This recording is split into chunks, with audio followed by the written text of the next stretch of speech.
Assalamualaikum. Perkenalkan, nama saya Muhammad Hikam Alam Syakaryono. Saya dari kelas 12 PS 4, nomor absen 17. Eh, Hari ini saya akan mengerjakan tugas ujian praktek pendidikan Pancasila dan Kewarganegaraan. Yaitu tugasnya itu adalah membacakan teks pidato dengan tema korupsi. Baiklah, saya akan membawakan pidatonya.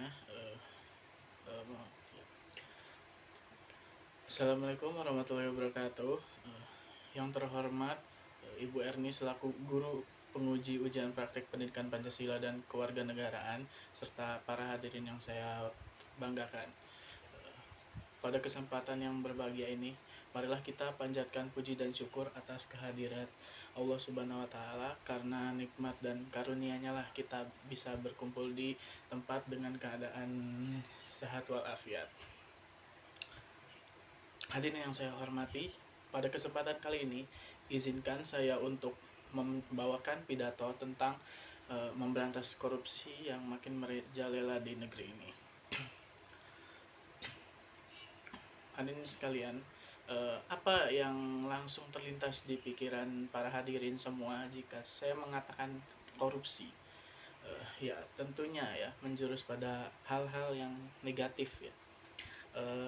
Dalam pikiran kita sebagai rakyat, sebagai masyarakat, pasti saat mendengar kata-kata tersebut memang sudah pasti menjuru pada tindakan yang tidak terpuji atau tindakan serakah para oknum pejabat, oknum tikus-tikus berdasi yang tidak peduli akan rakyatnya yang menderita. Hadirin sekalian, korupsi yaitu adalah tindakan memperkaya diri sendiri atau mengutamakan kepentingan pribadi di atas penderitaan orang lain atau rakyat ya. Tentu saja tindakan tersebut sangat merugikan berbagai pihak, entah itu dari negara maupun masyarakat itu sendiri. Memang sudah rahasia umum kalau negara kita ini memang sudah sangatlah berprestasi dalam mencetak tokoh-tokoh tikus berdasi ya. Tidaklah apakah kita tidak merasa malu akan hal tersebut gitu. Ya hadirin sekalian, jika kita berbicara tentang korupsi di negeri ini ya, memang tidak akan ada habisnya gitu. Akan selalu ada muncul para tokoh-tokoh politik yang muncul namanya di berita-berita televisi ya. Memang itu semua juga ya tidak bisa dipisahkan dari sifat kita sebagai manusia yang tidak pernah merasa puas akan kenikmatan yang telah Tuhan berikan kepada kita. Terlebih parahnya, selain merugikan banyak pihak, bahkan hukuman untuk bagi para koruptor di negeri ini masih sangat menyayat hati bagi masyarakat.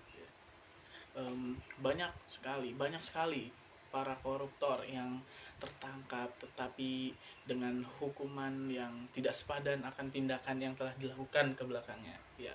Misalnya seperti seorang koruptor yang ditangkap tetapi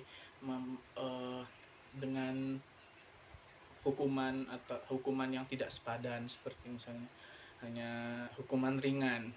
Bahkan jika hukuman ringan tersebut sudah dilakukan, hal tersebut juga masih bisa dinyamankan lagi hukuman tersebut untuk para koruptor, yaitu dengan memfasilitasi sel-sel tahanan tikus berdasi dengan fasilitas bak layaknya hotel dengan yang sel khusus, berbeda dengan rakyat kecil ya. Oleh karena itu ya, tindakan yang sebenarnya itu yaitu kita harus memotong mati, harus menghabiskan para kriminal tikus berdasi tersebut sampai ke akar-akarnya ya. pemerintah juga harus tegas kepada para oknum koruptor dengan memberikan hukuman yang seberat-beratnya sesuai dengan tindakan yang para tikus berdasi tersebut lakukan. Itu hal tersebut juga agar para koruptor lain itu menjadi berpikir dua kali untuk melakukan tindakan tidak terpuji tersebut. Eh, karena jika hal ini dibiarkan saja, maka hal ini itu bisa saja menjadi karakter yang mendarah daging pada negeri ini. Maka seharusnya tidak ada lagi toleransi yang diberikan untuk para tikus berdasi. Selain itu, kita juga harus menanamkan sifat kejujuran dalam diri kita sendiri agar kita juga tidak terjerumus ke ranah seperti korupsi tersebut. Selain itu juga, selain kejujuran, kita juga pastinya harus menumbuhkan rasa bersyukur atas kepada Tuhan Yang Maha Esa atas apa yang telah diberikan, bersyukur akan apa kenikmatan ataupun cobaan yang diberikan. Tidak ya karena tanpa adanya rasa syukur, kita sebagai manusia itu memang sulit untuk menerima sesuatu, sulit untuk ikhlas dalam menerima, sulit untuk merasa puas ya. Karena sebenarnya segala sesuatu itu harus dilakukan dengan ikhlas, dan juga hasilnya itu harus dipadatkan dengan rasa syukur ya. Ya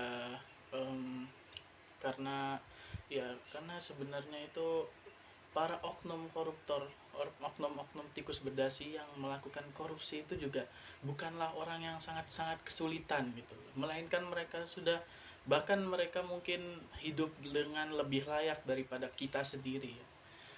Maka dari itu kita juga sebagai manusia harus berpegang teguh pada kejujuran serta selalu bersyukur dengan selalu kebenaran dan ajaran yang baik ya.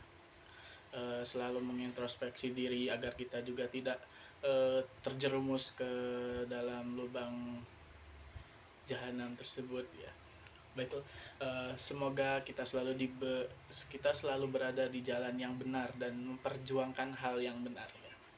Baiklah, hadirin yang saya hormati, mungkin hanya sekian pidato singkat yang dapat saya sampaikan.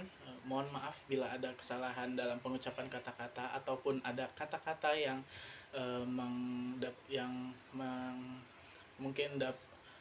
mungkin menyakiti hati para hadirin. Saya mohon maaf sebesar-besarnya. Maka dari itu terima kasih atas perhatian yang hadirin berikan kepada saya. Wassalamualaikum warahmatullahi wabarakatuh.